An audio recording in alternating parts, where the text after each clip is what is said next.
Oh, what a beautiful day to play Minecraft. Actually, let's make a tutorial slash guide, I guess. So this is going to be a chunk loading guide. My name is Speedcuber, and welcome to the video. So we're gonna start with explaining what a chunk loader is. So it's basically the contraption we have in front of us. For those of you who don't know, throwing an item into a nether portal. So let's assume this is, lit up, and sending it to the nether or from the nether to the overworld will load the area for 15 seconds. So we can use a contraption like this to send an item back and forth every a little bit less than 15 seconds. In this case, we do it every 12 seconds. And that will keep the area loaded forever. I'm gonna explain how loaded it will be, but first let's talk about how it works. So basically we have an etho clock or a hopper clock, and when I activate it, it will start, moving things around, doing hopper clock things, and every 12 seconds, because it has 12 items, it will activate this observer. And this observer will basically send one item to the portal. And in the other side, we will have this contraption, which is very similar, that will receive the item. And when it receives the item, it actually sends the item back. So it sends a signal with this comparator that it's read, and it sends the item back. In order for that to work reliably, you need to have the block that's on top of the hopper minecart perfectly aligned and in the same Y level in both sides. So, by the way, this is the master side and this is the slave side. So as long as those conditions are met, this thing will work forever. Now, one particular thing to know is that this only works with from already loaded chunks. So either the player has to be here, turn it on, and then, it will start working, or it won't work. So yeah, just keep that in mind, because after a server restart or when you close and open again your single player, you have to load the area where the chunk loader is. Otherwise, it will not work. You can't load unloaded chunks from zero. Okay, so yeah, let's see one that it's actually working. As you can see here, this portal has nothing in it. That's because the chunk loader is actually way up there, and that's to help with portal linking. So as you can see, I can use this portal in here to go to the nether roof, and I can use it to go back, no problem, and it will never interfere with the chunk loader on top. And we have two other chunk loaders. Let's not worry about them for now. So this is basically the master side. The master side is usually located in the nether, since distances in the nether are so much closer than in the overworld, so it's so much more convenient to fly through the nether, get to your loader, and start it. Now, this is fresh, new, so all the items are down here. There is no items anywhere else. When you first turn it on, it will take a few cycles to turn on. As you can see, the first one didn't send any items. That's because in the first cycle the item goes up, and in the second cycle and second item goes up, I guess, and in the third one it will start shooting items. And the same is true for the other side. So don't panic if the chunk loader doesn't work. As soon as you turn it on, that's normal. Now, this is only true the first time you set it up. After that, it will start working immediately. So as you can see here, one item is sent and one item returns. You briefly see it there. And if I turn it off, now as we can see here, we don't have all the items in here. Some of them are missing, and in the droppers we can find some of the items that are missing. So that's the state, like after you turn it on. So now when you turn it on for a second time, it will start working immediately, which is something to keep in mind. Now, this is the master side, and as you can see, this side controls how often the item is sent. You can put less or more items. In my experience, 12 is the perfect amount because it's not so often that it creates lag issues. Not that this contraption is laggy at all, but if you put 15, for example, or 14, under certain circumstances can stop working, so it's better be safe than sorry. And as we can see here, this is the slave side, and I'm not in the nether, so that side is not loaded, but it's still sending items through every so often. That's because the chunk loader is working. So now that we know how it works, let's talk about chunks. So a chunk loader loads exactly 7x7 chunks, and I prepared this image to show you. So basically, with the chunk loader in the middle, you load a 7x7 area. But as you can see here, it has 3 different colors, and that's because the inner 3x3 it's entity processing chunks.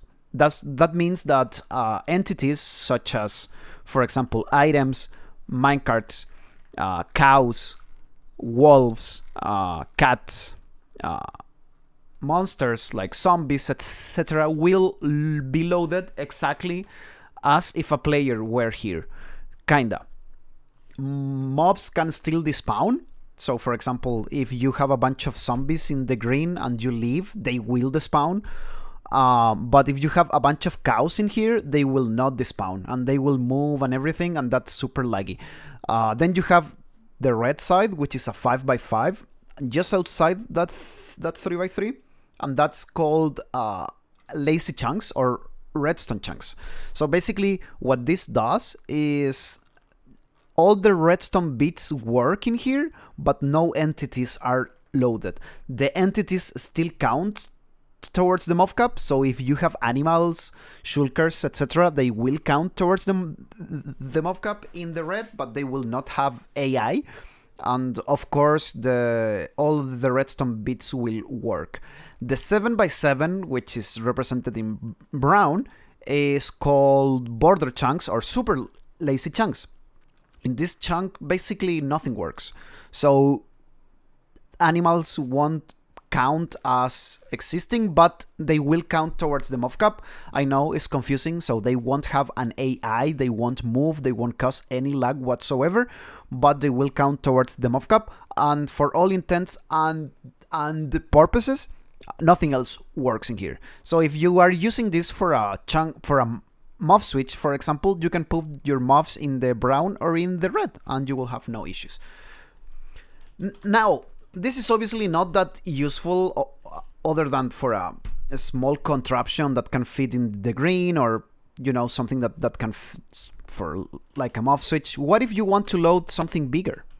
Like for example, in here we have a 3x6 chunk entity processing area that we need to load. So the way to do it is with two of these things. 2 chunk loaders. One loads this 3x3 in the top, and the other one loads the bottom 3x3. But how do you turn it on? Well, you have to modify it slightly. The way I like to do it is to set, again, 2 passive sides. I mean, two passive loaders, and then have the 2 active sides, but I move the clock slightly. So if we inspect here, the clock, it's connected with this observer, and all the clock does is send an update to the observer with the comparator in front of it. So we can do something similar. We can simply take the same observer and point it into rails, for example, and that will send a signal that can be used with 2 of these contraptions. So basically this lever here controls both chunk loaders, which is extremely useful for things like dig sword that doesn't really fit in a 3x3, or for another storage, for a for a farm, like for example for an item farm that needs to be a little bit bigger for whatever reason, this is extremely useful. And you can still use portals. So let me show you a final example. This one uses 5. So those are the 5 in there, and I'm gonna get there. But first, we have to go through the portal in the roof. So obviously you are concerned about portal linking.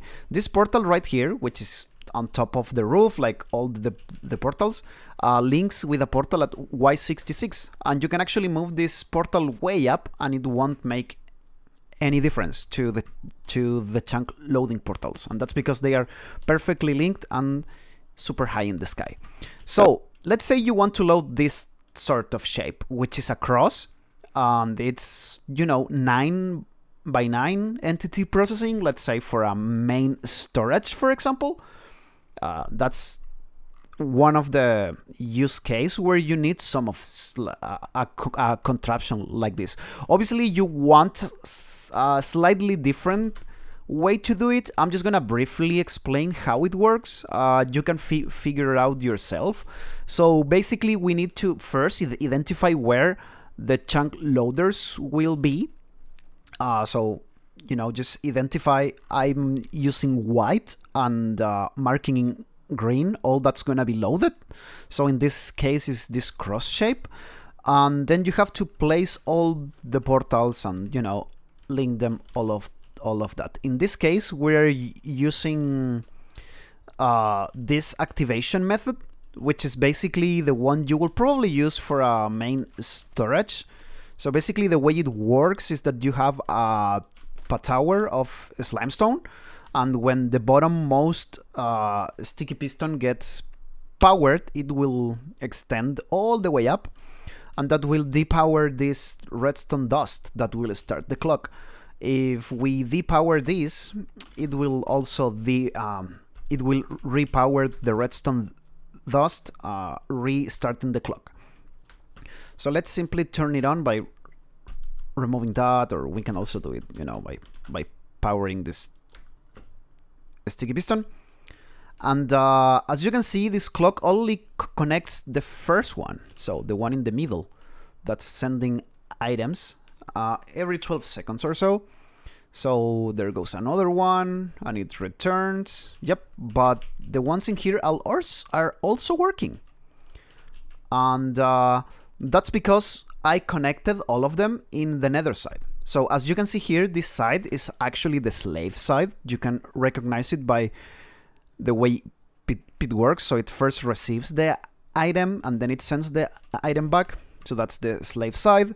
The master side, on the other hand, works in the opposite. So it sends the item when the clock hits there. So it sends the item and then it receives the item back, like that. So let's use the portal down there to show you that it works perfectly fine. This is about as high as you will build your main storage, for example, with a portal in the nether roof. And on top we have all of them connected. So the one in the middle is the one that receives the item. So basically it receives the item and that sends a signal to the comparator that extends the sticky piston, and that sends a signal that's picked up by all of these observers. So basically in the original design, the observer is placed like this,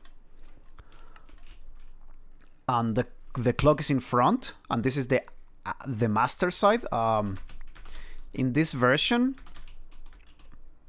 we simply move the observer down, looking at the rail that gets activated by this contraption right here, and this actually will activate all 5 at the same time, as you can see here. Perfect sync. So yeah, this is a way you can use to load whatever you want. You can also use this to load bigger or different areas, as long as you perfectly align the block you have to align. Let me quickly explain how that works. So for that, let's go to the overworld side. So I usually link from the overworld to the nether. So basically I look at this block, and as you can see in the upper left corner, it says looking at block 473.251-921. So what I do is I use whatever calculator you want. I have one in a mod by Earth Computer called Client Commands. Soccalc 473 divided by 8, and that's 59. And then I do the same with the other number, which is negative 1921, and that's negative 115. So then I go to the nether, and as you can see, when I'm looking at block, that's 59 and negative 115, and the Y value is exactly the same. That way, this portal is perfectly aligned, and we ensure that when we send an item, it will land exactly where we want them. And the same is true with all of these contraptions. Just make sure to align them properly and find a way to activate all of them at the same time. I think this is a simple enough way to do it.